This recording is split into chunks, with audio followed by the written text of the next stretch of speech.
Yeah, I'm Alan Ing, and I'm with Ron Rector, one of our writers. And if you go on filmthread.com, you'll see that he wrote the review for Venom, Let There Be Carnage. This is Yes. okay, so let's just get some context here. I've not seen the first one, but I did see this one, and you saw both. I did. Yeah, and then we were just talking a moment ago. We were both collectors of comics, and so we're very intimate with the Secret Wars. Not maybe as intimate as Eddie is, but yes. Yeah, but we're familiar with the suit Yes. found on the mysterious planet and the freak out that Peter Parker had when he realized that he had a living being on himself Inside. Yes, Yeah. exactly. Yep. And I had the comic and I sold it for $75. So If only you had the wherewithal to hold on to that in a plastic case or something, Alan. Well, you know, when comic books started costing $1, right? It got too expensive and I had to stop.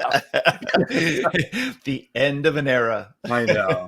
So, and then, you know, and then I had the great idea of when the movies come out, I'll sell those comics. And so that's when the first Spider-Man came out, that's when I started selling my Spider-Man and the X-Men and so forth. Nice. All right, so enough about this. Yeah, let's talk about down the history path. Okay, all right. Exactly. Okay, so yeah, what are your general thoughts about, or what are your thoughts about Venom? Let There Be Carnage. Okay, so Venom: Let There Be Carnage, I really enjoyed and would have a difficult time trying to recommend it to anyone who said that they hated the first one. The first one was a shaggy dog of a superhero film, and I appreciated it for its kind of rough-hewn edges. You know, that it felt sloppy and messy, but then again, so is Eddie Brock. You know, he is just a mess, and the movie felt like it kind of emulated his character. And this one's not going to win over anybody new to the franchise, to the series.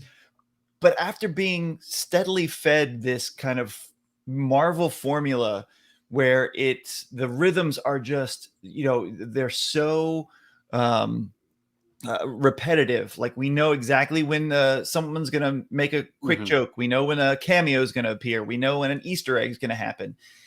And even the most recent one with Shang-Chi, you know, this felt so like, what the hell is going on? What's happening? And it's not a great movie by any stretch of the imagination, but I've really enjoyed myself. I mean, I really had fun with it. Yeah, I kind of felt like what sets it apart from the Marvel movies, even the Spider-Man movies, is there's less of a grand scale to it. Yeah. You know, it felt like it definitely felt like a single issue of Venom. You know, and that's a perfect example because if you think about it on the, you know, most Marvel movies now, everything is world ending. You know, there's a world ending struggle at the end of each and every one of them, which turns into this, you know, CGI orgy. And this was a very singular story, very small scale. And the stakes weren't so dramatically high that life hangs in the balance.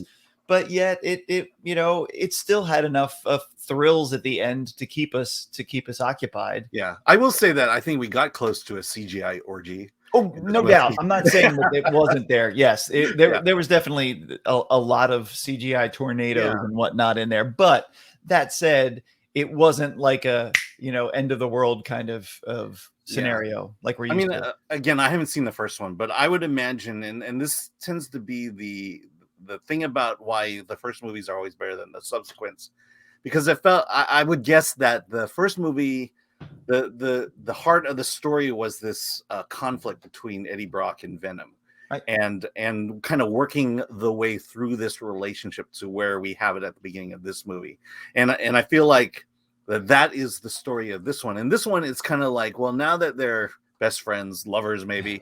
Yeah. And they have a little tiff. That's essentially what this movie is the lover spat between Eddie and Venom. It's the breakup movie. Yes, exactly. And look, he even had some of the same trash in his apartment as he did from the first one. So it is not a long stretch between the first one and this one. And, you know, I feel like we got a chance to really watch those two, the nuances of their relationship. And I think by focusing on that is what made it stronger for me in being able to see this kind of back and forth relationship that they shared, and when someone else enters into their very domesticated union there, that what could happen as a result of it. So Yeah. I enjoyed, because we could spend more time with them together and watching them spat with one another in a in an old school kind of old married couple kind of way. Yeah.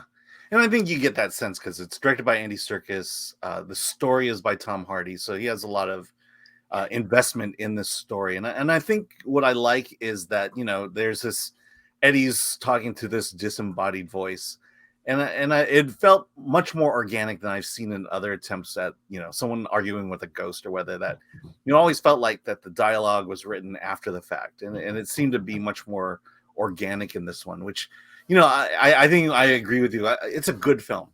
It's just not great, and I wish the scale was a little bit grander. I wish also that the recurring characters, not having seen it, I assume that Michelle Williams had a much bigger role in the first one than she had this one, and even the Chinese liquor store owner probably had a much bigger role as well. Yeah, I felt as though the secondary characters weren't even a blip on the radar, and even the lead heavy, played by Woody Harrelson, really had so little screen time on it, and we didn't get a chance to really get any nuances. Yes, we got a very quick encapsulated backstory of him and his purpose for revenge, but really they were all shuffled to the side when everything kind of came together. By the end of it, it was more about how those two could work together and resolve their differences and be able to help save whoever it is was worth saving. Yeah, and then I also think you mentioned Woody Harrelson, but Carnage, it definitely felt like it was more of a more evil Venom than it was the Carnage of the comic books. That this is more of a story, that the development of that character was more the story plot line than it was trying to really pay homage to the real Carnage versus their attempt to really bring in the real Venom from the comic books here as well. Yeah, and I'm not sure how closely it stays to it, because if refresh my memory, you might know better than I, but I believe that I don't think that Carnage was Venom's son. I thought they were part of a different symbiote. Yeah, and that's and that's why I'm saying father son in this one too. So I don't really know that, and they didn't take time for it. That was the other thing. It was 90 minutes long. When's the last time we saw a superhero movie that wrapped up in an hour and a half? I mean, that was great. Yeah. I mean, I was really glad it ended in 90 minutes. Yeah. In terms of the original Carnage, again, I think my point is that Carnage exists to propel this story in the same way that Taskmaster existed the way it did in Black Widow than in the real Taskmaster, which is kind of like, okay, well, you've taken an iconic character, granted not as iconic as Venom, and just kind of thrown that character away and said, all right, well, we're done with this one. Right. Exactly. Yeah. And then the girl, I should probably Shriek. Yeah. Shriek. I mean, I'm kind of like, is this kind of a tangential X-Men type thing, or who knows? Well, and that ended pretty quickly. I mean, spoiler alert, but I don't think she's going to have too many reoccurring roles in it. And that was the other thing. You take this great actress who was in the last Bond movie. I mean, she was phenomenal in it. And I said in my review, I mean, she gets less screen time than the end credit scroll. I mean, she's only in it for just a few minutes, and then we're done with her storyline. Now wrap it up and keep going on. And her reveal in the beginning of the movie kind of gives away her role at the end of the movie. Right. Exactly. Because it's like, okay, well, we know how this one's going to end. Yeah. This justice that was served to her. So again, those were all secondary. Michelle Williams as the love interest, and didn't even feel like the same character as the first one. She had one good scene, one meaty scene, and that was about it. And then she was unconscious in the third act, as most of the secondary characters were. I will say that for a PG-13 film, I know they're allowed to have one F-bomb in it, and it was the most exquisitely dropped F-bomb. It had the entire theater roaring when he did that. I mean, Yeah. they used it with such precision. It was great. It was awesome. I mean, if Yeah. you're going to use it, that's the way to use it. Yeah, I mean, I think if we were to wrap this up, I felt like there were low expectations going into this movie, and I think it exceeded those expectations. And I think it was a good movie. I just can't really propel it into any kind of great category or exceptional category. It was good. It was good fun. It's kind of like there's little feelings of Deadpool kind of going on in there. Yeah, it was an aperitif. It was an aperitif. It was not. Yeah, go ahead. Oh, and then I was gonna say the CG is great, so can't complain about that. Yeah, for the most part. And then again, like you were saying at the end with that CGI orgy, that it is. I just really am hoping for one of these to have a midday shot CGI fest where everything's going to come with the utmost clarity. I mean, the first one was horrible with its CGI and dark shadows, and I'm sure a lot of that was to cover up the budget. But then you have things like Black Panther, where they were shooting or it was filmed underground, and we couldn't see anything. And these climactic fight scenes, I would love to see them take place like in the middle of a blazing hot desert or something, so we can see everything that goes on. But that's another comic, I suppose. Yeah. And I don't think it's going to be much different in the Eternals coming up. So. No, not from what we've seen so far. That's for sure. Okay, we're going to spoil the very end right now. So if you've not seen the movie and don't want to talk about the end credits, hey, thanks for joining us. Like, subscribe, comment. Okay.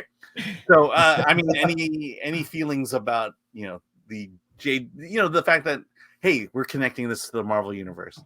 It was, what a glorious way to do it. Let me first state though, that I think a lot of reviewers need to know the difference between a post-credit a post-credit or a mid-credit scene. Like post means after. It means after all the credits are done, because I waited till the very last second till the lights came I up. was so upset and angry because people said, hey, don't miss that post-credit sequence. Nothing. Now, mid-credit sequence, yes, and it was exquisite. It was really well done, perfectly timed, great setup for Doctor Strange and the next Spider-Man film in there. I can't wait to see what they do with it. I'm excited. I liked it. I will say that it feels like it was a teaser, and that's it. There's no payoff to it. No. I think it definitely did its job and blew up the internet. And has people talking and speculating, but I don't think you're going to see Venom in. He's going to have a cameo with that. Well, I don't think he will. You don't think so? I think they spotted him on the set. Oh, did they? Yeah. Maybe. There's pictures of him on the set. So I'm just saying. Yeah, but is it going to be there? That's. I know. And then the other thing is it going to be there enough to matter? It's not. That's the other thing. Not when you have Doc Ock in there. I mean, there's just. Yeah, and you mentioned CG orgasm at that point. Yeah, exactly. I think it'll be a quickie. All right. So, what did you ultimately give it?